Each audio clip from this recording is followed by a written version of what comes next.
जिन बातों को लेकर के, छोटी छोटी बातों को लेकर के दंगा होता था, माइक कभी दंगा का कारण बनता था, माइक कभी अराजकता का कारण बनता था, माइक कभी दो पक्षों में आपसी तनाव का कारण बनता था।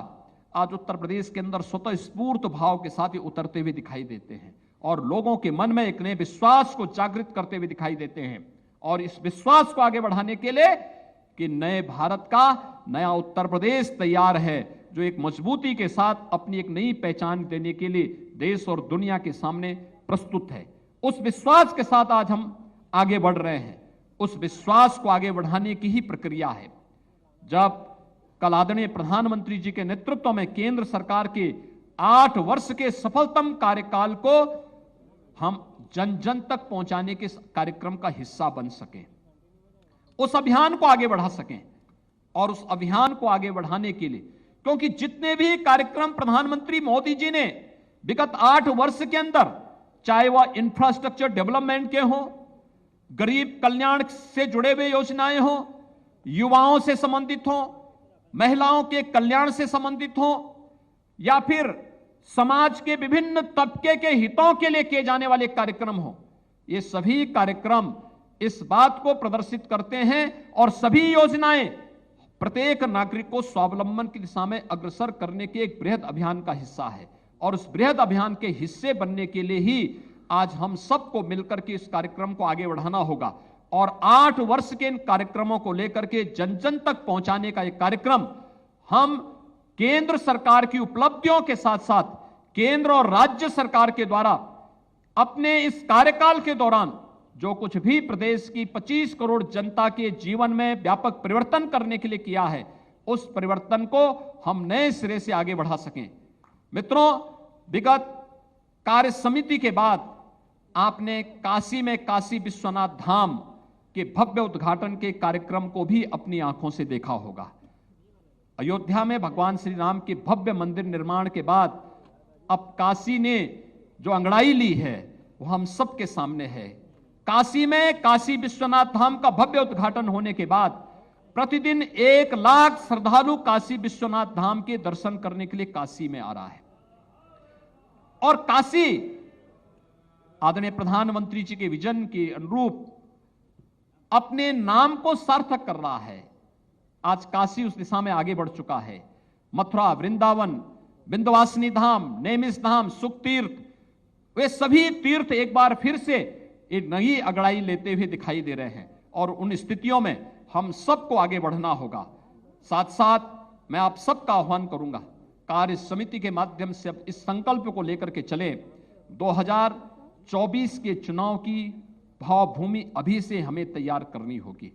अगर जनता जनार्दन ने हम सबको कोरोना कालखंड में किए गए परिश्रम, किए गए कार्य, सेवाई संगठन के इस लक्ष्य को प्रदान करने में हमें सफलता प्रदान की, तो साथ साथ केंद्र और प्रदेश सरकार की उपलब्धियों को जन जन तक पहुंचाने का परिणाम चुनाव में हमारे सामने आया है। लेकिन हमें अभी 2024 के लिए अपने आप को अभी से तैयारी करके आगे बढ़ना होगा।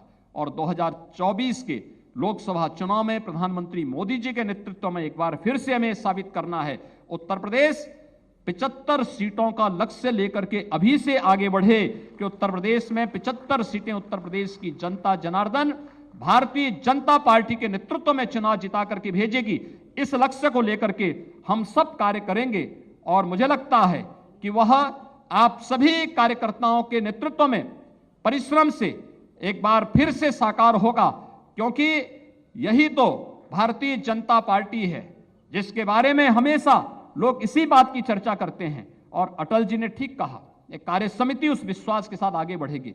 सरदेव अटल जी ने यही बात कही थी मित्रों, जिन्होंने कहा था कि इसके लिए हमें केंद्र और प्रदेश सरकार की उन उपलब्धियों को लेकर के घर घर जाना पड़ेगा, गांव-गांव जाना पड़ेगा, एक एक व्यक्ति को अपने साथ जोड़ना पड़ेगा, एक विराटता के लक्ष्य को प्राप्त करने की दिशा में अग्रसर होना पड़ेगा, एक साथ मिलकर के चलना होगा।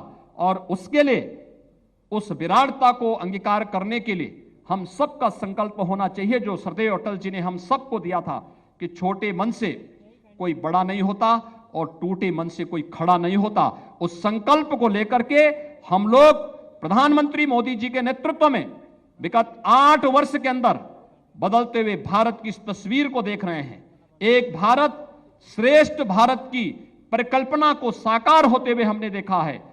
दुनिया को नेतृत्व देने वाले भारत के रूप में आज हम प्रधानमंत्री जी का नेतृत्व देख रहे हैं और यह कार्य समिति 2024 के इन संकल्पों को साकार करती हुई दिखाई देगी। इस विश्वास के साथ मैं एक बार फिर से उत्तर प्रदेश विधानसभा की ऐतिहासिक सफलता के लिए आदरणीय प्रधानमंत्री जी का, आदरणीय राष्ट्रीय अध्यक्ष जी का, अपने केंद्रीय नेतृत्व का, प्रदेश के अपने सभी पदाधिकारियों का और उत्तर प्रदेश के सभी कोटि कोटि कार्यकर्ताओं का हृदय से अभिनंदन करते हुए उन्हें इस अवसर पर हृदय से बधाई भी देता हूं, अपनी शुभकामनाएं भी देता हूं और विश्वास व्यक्त करता हूं कि हमारी एक कार्य समिति 2024 के रोड मैप के साथ अगले 15 दिन का जो कार्यक्रम 8 वर्ष के कार्यक्रमों को लेकर के आगे बढ़ेगा उसे पूरा करने में हम सफल होंगे। इस पूरे अभियान के प्रति मेरी पूरी शुभकामनाएं हैं। आप सबके प्रति कदम से कदम मिला करके पूरी सरकार आपके साथ खड़ी होगी। बहुत बहुत धन्यवाद। जय हिंद।